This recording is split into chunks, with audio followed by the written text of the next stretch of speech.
Civility, political rhetoric, and non-governmental advocacy in the 1970s, chiefly in response to authoritarianism in Latin America and totalitarianism in Eastern Europe, were the right ones. Unrepentant as I remain with my emphases, I was nevertheless humbled by two lines of criticism. For one thing, I ended my history on the brink of 1980,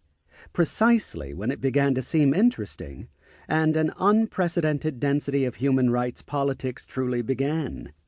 The centuries before the appearance of human rights, no less than the historic 1970s moment of their emergence, were undoubtedly fascinating, but the complex decades of the ascendancy of human rights, especially after the Cold War ended, are even more so.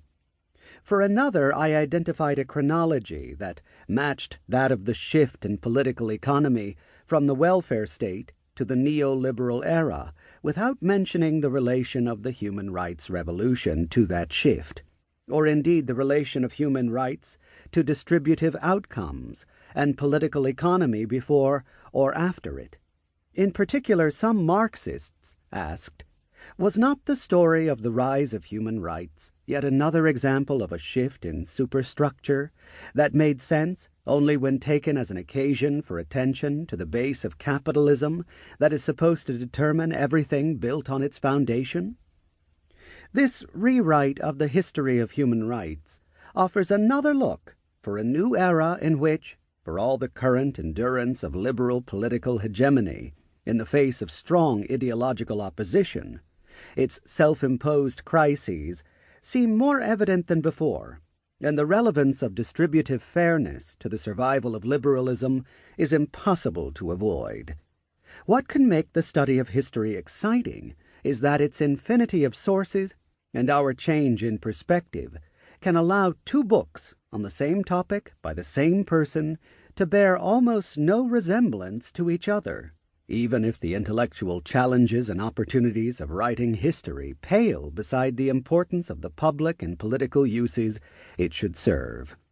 On both counts, this book places the trajectory of economic and social rights, entitlements to work, education, social assistance, health, housing, food, and water, center stage. Summing up what is known so far about how such norms have figured in morality, politics, and law across time,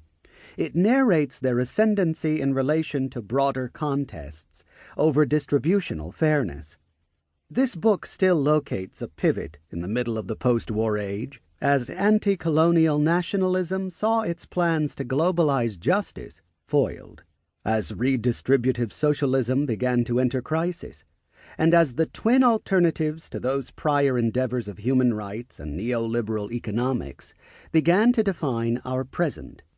But against complacent apologetics and corrosive attack alike, my goal is to stake out a moderate position between those who claim that human rights are unrelated to political economy and distributive injustice,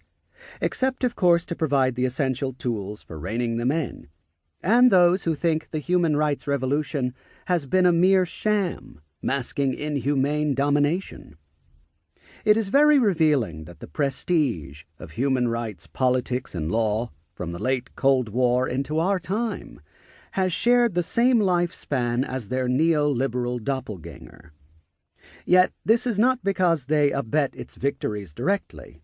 Instead, it is because the human rights revolution went along with a crisis of ambition in the face of an increasingly neoliberal political economy, and the distributive injustice it wrought, which determined the guise of reform and how far it went.